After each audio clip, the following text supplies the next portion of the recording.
in that awkward moment where I'm still muted. Okay. All right. Let's do this. We can do this, people. So, hello and welcome to the Daily Space for today, March 18th, 2020. I am your host, Annie Wilson. Most Mondays through Fridays, our team will be here putting science into your brain. Usually Wednesdays are for Rocket Roundup, and despite the fact that I claim the world is burning, today is no different. Let's get to it, shall we? So, as soon as I get my stuff together. All right. First up. A SpaceX Falcon 9 rocket launched the CRS SpaceX 20 Dragon mission on Saturday, March 7th at 4:50 a.m. UTC. Which, for those of us on the East Coast, was March 6th at 10:50 p.m. Eastern Time. For the 20th and final time, a SpaceX Dragon 1 cargo module was lofted to the ISS. The picturesque late-night launch also featured a successful landing of the first stage of the Falcon 9 back at Cape Canaveral, which was the 50th successful landing of a Falcon 9 first-stage booster. The capsule, on its third trip to the station, was successfully berthed to the station's Harmony module on March 9th at 10:25 a.m. UTC using the Canada arm with U.S. astronaut Jessica Meir at the controls. Future SpaceX cargo modules will be uncrewed versions of the new Dragon 2 capsule. Because they are uncrewed, they do not need things like crew seating, life support, space toilets, or other accommodations, such as the crew-operated flight controls and the Super Draco abort thrusters. Perhaps most importantly, the new version of the Dragon will be able to self-dock at the station like the current Progress modules do. Aboard CRS-20 were almost 2,000 kilograms of cargo and experiments, including an outdoor deck which will be mounted to the station during a future spacewalk. The Bartolomeo platform, as it is called, has 12 mounting points which will allow for remote robotic installation of future commercial scientific experiments designed to be exposed to the vacuum of space. The deck was built in Germany and is owned by Airbus Defence and Space, a European aerospace corporation. It cost an estimated 40 million euro. For Americans, that's 45 million US dollars to construct. Assuming a successful return to Earth later, the Dragon 1 will have delivered roughly 43 metric tons. That's 43,000 kilograms. Americans, divide that in half, and that's how many 2-liter soda bottles. Supplies and equipments to the ISS, while returning about 33 metric tons of experimental results back to Earth. And yes, of course there's a launch video. Give me 1 second while I get this to a place where I can play it. And this is your reminder that rocket launches are loud. No, go back. Alright, I have to scrub to the appropriate place. Give me 1 second. And there. That's 15 seconds. 10, 9, 8, 7, 6, 5, 4, 3, 2, 1, 0. Ignition. Liftoff. Carpe diem, Dragon 1.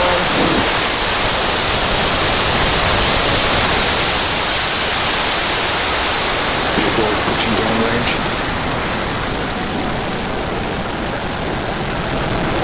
Now 115.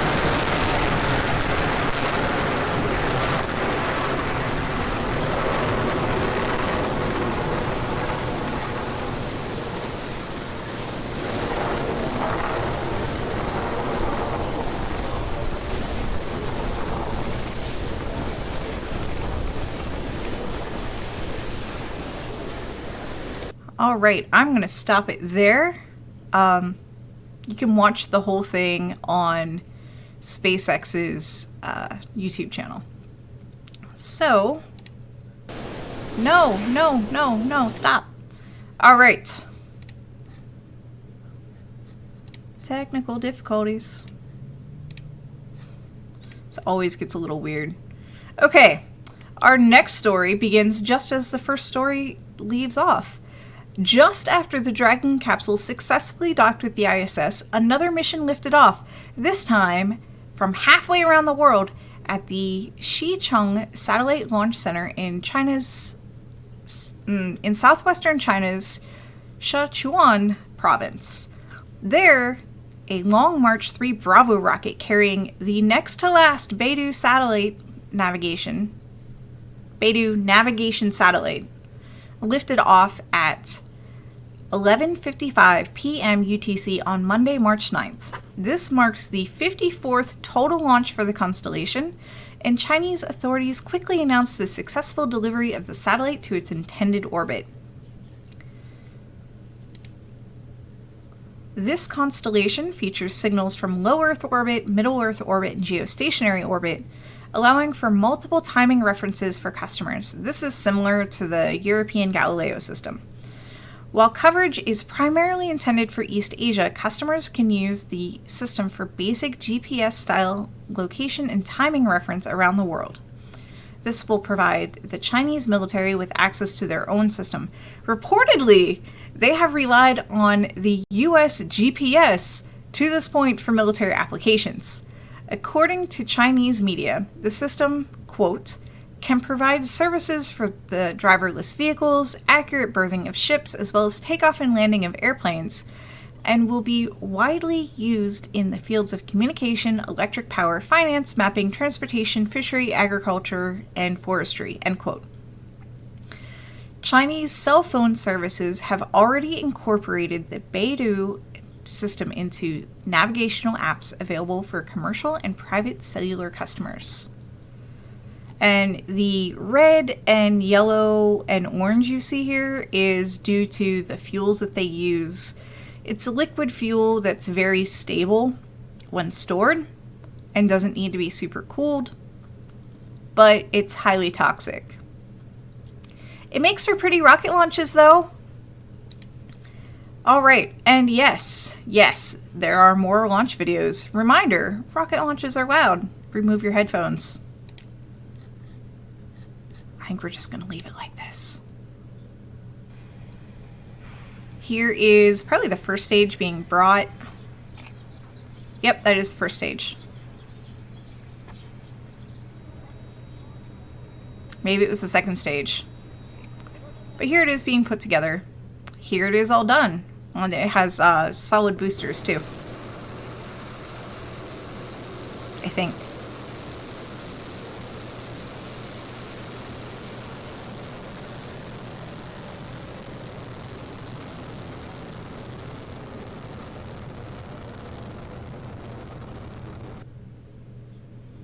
This is just illustration of, Beidou 3号采用 yeah. 3个 GEO 轨道加3个 IGSO 轨道加24个 MU 轨道里，共30颗卫星组成的一个星座方案，使我们呢不仅在全球服务性能和 GPS 相当，同时呢 GEO 和 IGSO 轨道的卫星呢始终在我们国家上空移动。我们看到的北斗卫星数量呢有更多，意味着在我们国家和周边地区的导航服务性能更优。前期 That's the satellite. 用了2年的时间， That's how massive it 完成了 is. 28颗卫星的发射和着网运行，全部卫星在轨运行良好，在持续不断的为全球用户提供高精度的服务。今年上半年呢，完成2颗地球同步轨道，就是 GEO 轨道卫星发射后呢，将全面实现北斗3号30颗着网卫星的任务目标。经济增强服务提供符合国际民航标准的2路信号，为国际民航的飞机在我国周边地区着陆过程中提供导航的定位服务，然后是精密单点定位服务，为我国际周边地区提供动态分离体、静态厘米体的服务。那么这是北斗的也是一个特色服务。北斗正在新一代通信、 Interesting. 区域块链、人工智能等新技术的融合方面，我们加强了北斗应用的新模式、新业态新经济的不断的涌现和融合。I'm not sure what that is. Oh! Unmanned vehicle spraying disinfectant. Okay, that's actually way cool.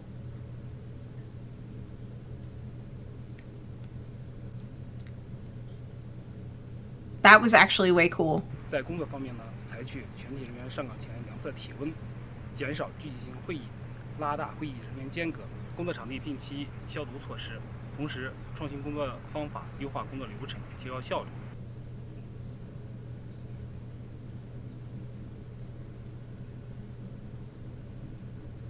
That was really cool. Yeah, I like how they're working in precautionary things as well as work, because life kind of has to go on. Anyway, on to the next launch. Despite the success of the Beidou launch, the following week saw China suffer a bit of a setback. On March 16th, a new Long March 7 Alpha rocket attempted to launch a I didn't write pronunciation notes. XJY-6 satellite into a geostationary transfer orbit. While the launch itself appeared to go according to plan, the new third stage, derived from a Long March 3 rocket, failed to put the satellite into its intended orbit. Normally, Chinese state media will announce successes more or less immediately. In this case, there was no word for hours after the launch. Chinese authority eventually announced that the satellite had failed to make its intended orbit, but offered no explanation for the failures, saying only that, quote, engineers are investigating, end quote. If the problem does involve some shortcoming or failure of the upper stage, this could result in the delay of several Chinese programs, including its crewed space flight program, which was planning to use the Long March 7 Alpha for future taikonaut missions. And this is an image of the Long March 7. It's a pretty big rocket. All right. Despite the failure, we do have a launch video for you. Videos and live streams, or actually the live streams of the launches were removed from the internet pretty quickly, but several people saved bits. So this is not an official video, it was taken from a cell phone. So that explains the quality.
There it goes.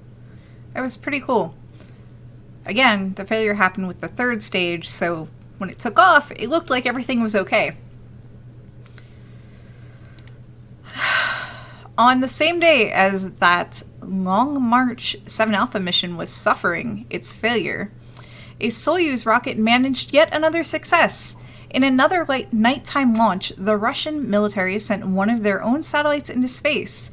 At 9:28 p.m. Moscow time, or 6:28 p.m. UTC, a Soyuz 2.1 Bravo carrier rocket equipped with a Fregat booster lifted a Uragan-M satellite successfully into GTO from the Plestek Cosmodrome, some 800 kilometers north of Moscow. The frigate upper stage made 3 separate burns to deliver the satellite to its intended orbit. Like the Beidou constellation, the GLONASS system is operated by the Russian military in an effort to gain advantages of a space-based timing and navigation system that is independent of the United States GPS constellation. The first satellite of the GLONASS constellation was launched way back in 1970, but the system as currently constituted has been operating since about 1996. Former Russian President Boris Yeltsin made the constellation a national priority in 2001, and the system has been steadily upgraded since that time. The name of the latest GLONASS satellite, Uragan, means hurricane in Russian. It has a mass of about 1,400 kilograms and is designed to have an on-orbit service life of at least 7 years. These can be launched in trios aboard the larger Proton rockets or one at a time aboard an available Soyuz, as is the case here. And this is a very short video, so let's get at it.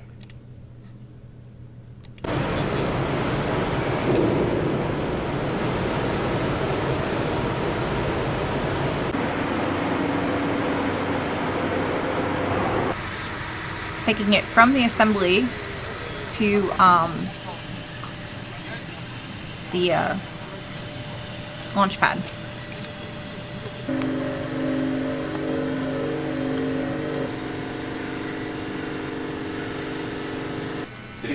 Ключ на старт. Есть ключ на старт. Контакт подъема. Есть контакт подъема.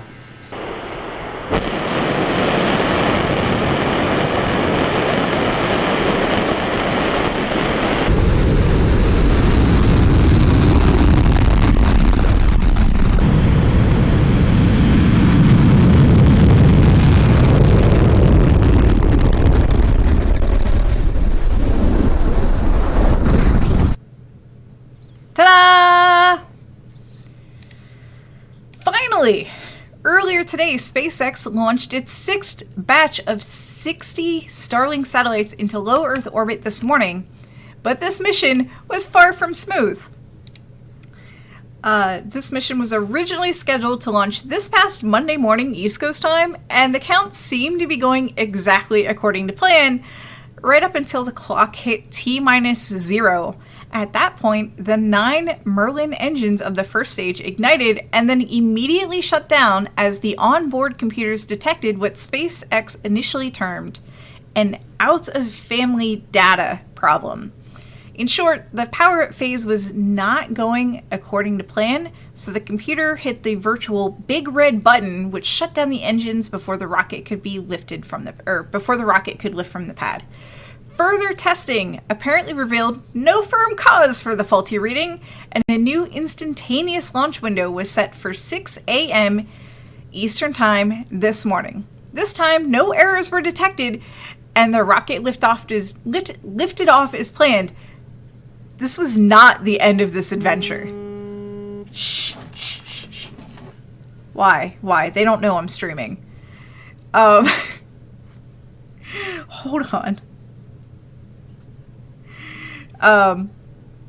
Here's a video.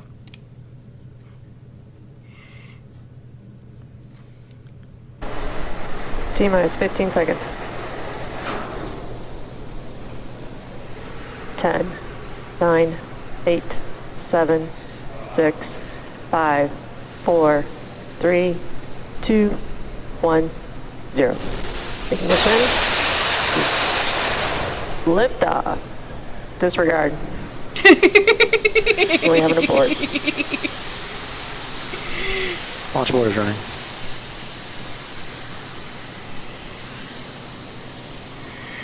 So yeah. Yeah, the computer hit the big red no button. Big red no button. Liftoff! Disregard. So... launch abort on engine high power.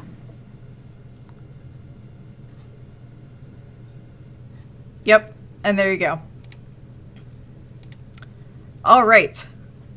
As the rocket roared into the Florida sky, the glitch from a couple of days before was a thing of the past. But several seconds before the scheduled main engine cutoff, one of the 9 Merlin engines on the first stage shut down prematurely. Elon Musk would later tweet that this was the advantage of having 9 engines, and the upper stage was able to reach its target despite this shutdown. The failure was not without cost, however. SpaceX announced on their webcast just before the deployment of the Starlink satellites that the first stage had failed its landing attempt on the drone ship, Of Course I Still Love You. Musk stated that a thorough investigation was needed to solve the issue prior to launching future missions. There was no immediate word as to how this might affect missions already in the pipeline, or how long they would be delayed, if at all, by the mishap. And now I have the real launch video for you. So I'm going to have to scrub again. So, come on. Ah, no, back. Bad. This is not my day, apparently. 9, 8, 7, 6, 5, 4, 3, 2, 1, 0. Ignition.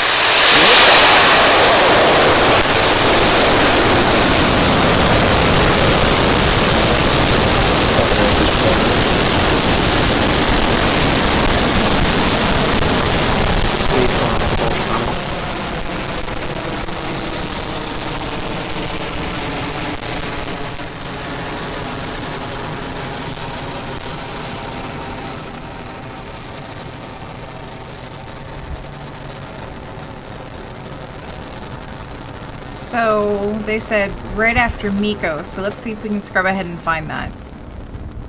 Which is coming up here in about 9 of our M1D engines shut. Velocity needed for this. There's Miko. Year.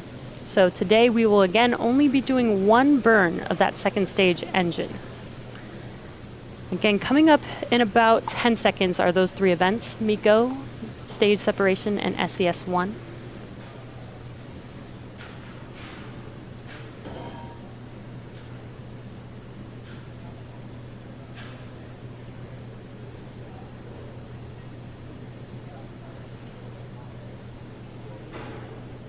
Miko 1.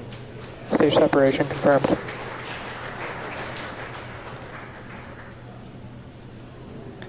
And back ignition. And there we've just had Miko and stage separation. That stage separation confirms the successful 5th use of our first stage booster.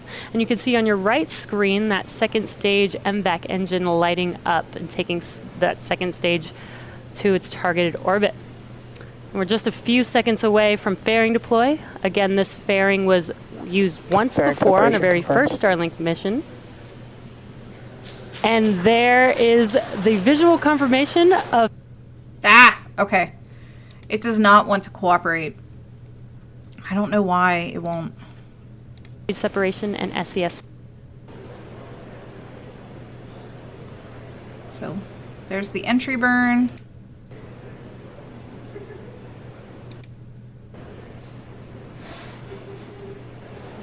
Our second stage, its engine will cut off. We'll then confirm it's in good orbit. And in terms of velocity reduction, with the remaining velocity, the denser part of the atmosphere actually slows our Falcon 9 by 80%, and the landing burn achieves just that last bit of reduction down to 0. I'm not sure exactly at what point it fails. Yeah, there was no downlink.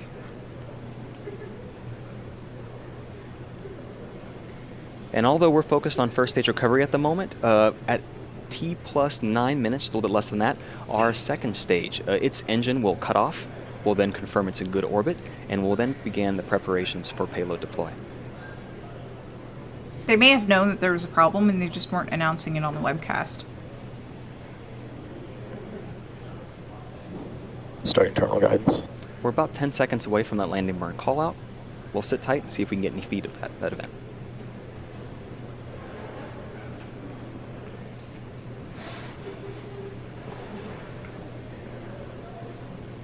Stage 2 FTS is saved.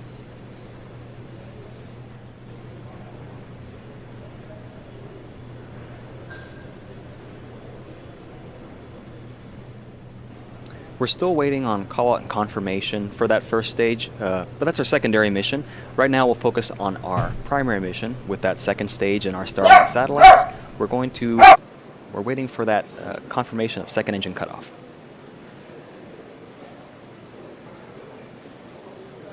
VOC go on.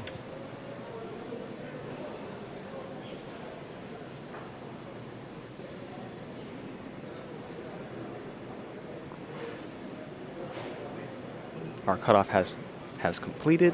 We're now waiting for confirmation of good orbit before we begin payload deploy.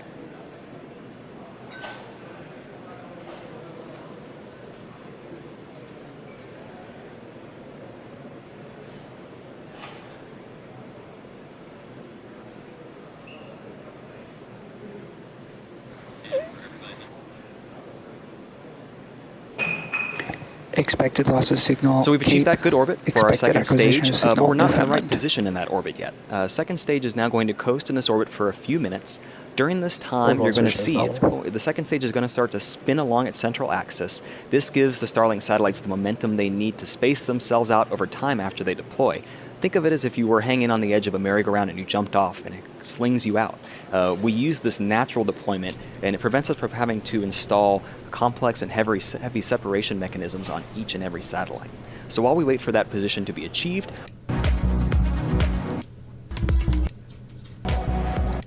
but unfortunately we did get confirmation that we were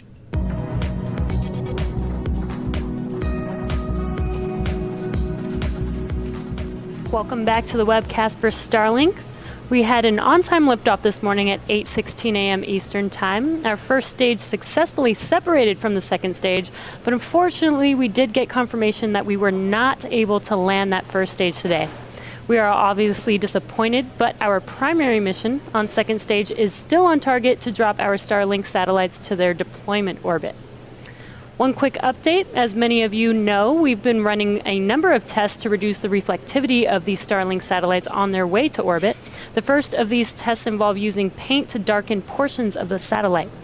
Preliminary results show a notable reduction, but we have a couple other ideas that we think could reduce the reflectivity even further. The most promising being a sunshade that would operate in the same way as a patio umbrella or a sun visor, but for the satellite. The sunshade option is slated for a future Starlink launch, and all of these efforts are ongoing and will continue to report results back as we receive them. We're now coming up on deployment of our Starlink. All right, so I'm going to stop it there because we've seen the deployments before. They just kind of separate, and because they've launched, I think this is 240 satellites that SpaceX has launched just this year. They did not use the newer painted satellites. The announcer was just talking about how the painting test didn't go as well as we had hoped. It's dimmer. It's dimmer. It is dimmer, but it's still too bright. Yeah, so that's why they're talking about using a parasol instead of painting. I think they were hoping that painting would be enough because it's easier to paint than it is to add additional hardware because they have to make sure the parasols deploy correctly, essentially. So, now that we know that I do need to make videos full screen. Okay, so to wrap things up, here's a running tally of a few spaceflight statistics for the year. So far, one toilet has burned up in orbit. I think only one toilet. There are 307 satellites, new satellites in orbit this year. 293 of those have come directly from launches, and I believe 240 of those belong to SpaceX. I need to update my data. I keep track of orbital launches by where they launched from. Here's that breakdown.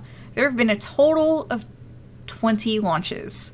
6 by the US, 6 by China, 2 from French Guiana, 2 from Russia, 1 from New Zealand, 1 from Japan, 1 from Kazakhstan, and 1 from Iran. If you're looking at the screen and you see blue and red, blue denotes successful launches, red denotes failed launches. We've only had 2 failed launches this year. And your useless space fact for the week comes from Bad Panda Bear.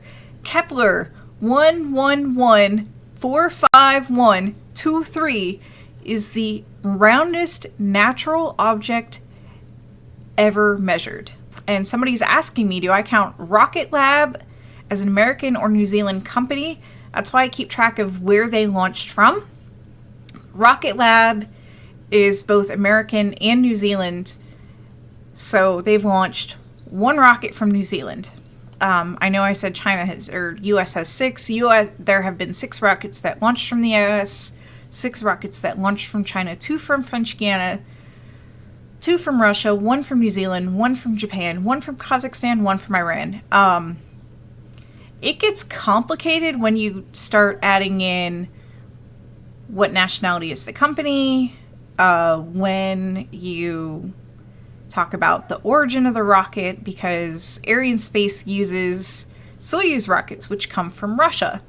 So if you counted by Russia origin, it probably one of the Kazakhstan would be added to Russia. Maybe one, I know it says French because I don't know why it didn't put French Guiana.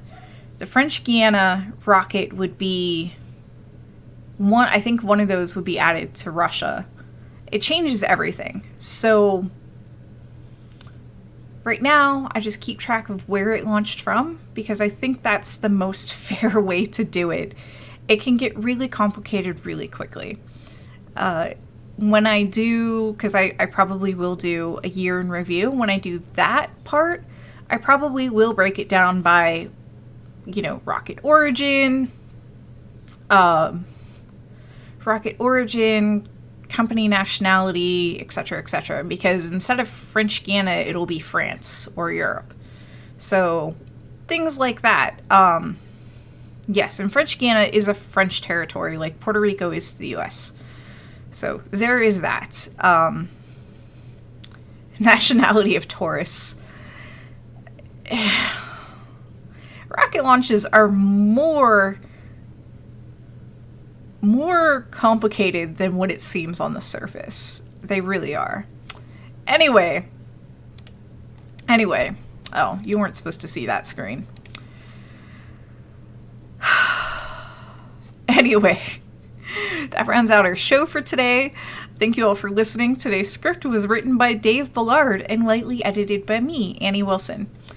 The Daily Space is produced by Susie Murph. Our fearless leader is Dr. Pamela Gay. This has been a product of the Planetary Science Institute, a 501c3 nonprofit dedicated to exploring our solar system and beyond. We are here thanks to the generous contributions of people just like you.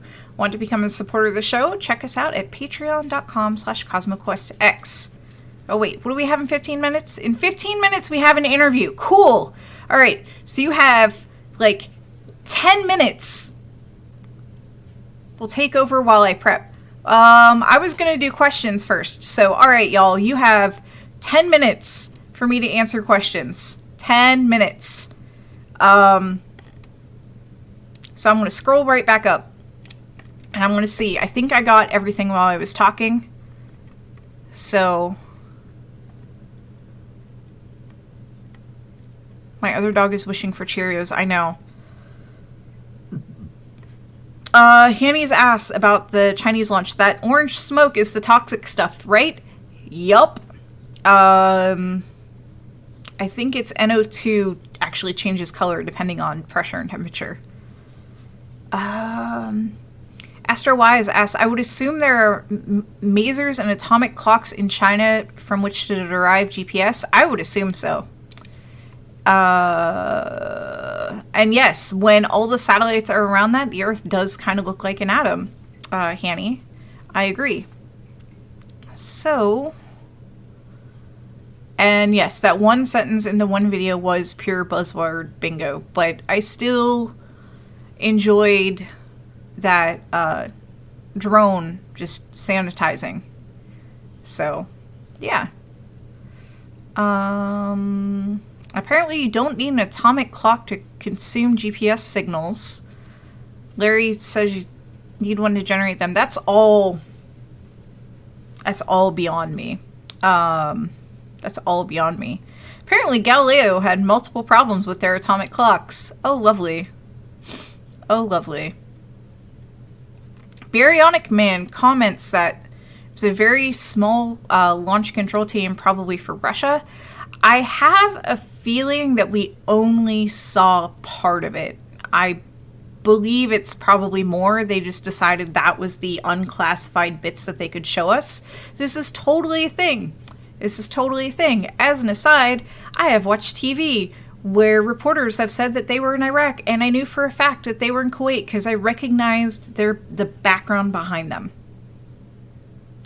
And why did I recognize the background behind them? Because in a secured area, that was like the only one of the few places you can point a camera for it to be considered unclassified. But I was always amused by that while I was in Kuwait watching the news during Chow. I'm in Iraq. No, you're not. You're not. Anyways, so I suspect the control team is larger, but they just focused in on the camera. I did not get up to watch the launch. I did not get up to stream the launch. That was too early for me. And DPI makes a comment, there's nothing better than the errors to let you know something about the inner works of a system. Ambius is like, LOL, I just joined, what happened? All the things happened. All the rockets said happened. Yeah, the computer said no. Ambius continues, I joined to hear liftoff, disregard. Yeah, that was from Sunday? Monday? I guess it depends on where you are in the world. So, and there was no downlink. Oh, thank you, Lagadder. Lagadder says, we did get confirmation that Annie is super awesome. Thank you. Astro Wise says, the Starlink satellites have solar panels. What good is painting them? I don't know. I think that's why they're doing the parasols. Baryonic Man went off to have pasta. Pasta la vista. Yeah. 2.5 weeks. Tracker Kev is working from home. It's 2.5 weeks more of classes trying to get them online. Let's see. We talked about Rocket Lab being American or New Zealand. I know we have 15 minutes in the interview. Do questions.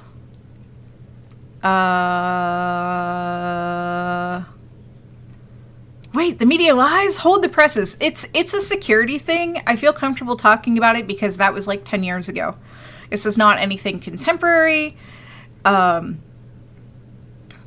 It's not contemporary. I feel comfortable talking about it because it was well over 10 years ago. It's one of those things that that was just something they did. I had all sorts of rules. I had to get a special badge to take photos while I was on base. That allowed me to take photos in secured area. And the nicest thing about that was I got to carry my camera everywhere, honestly.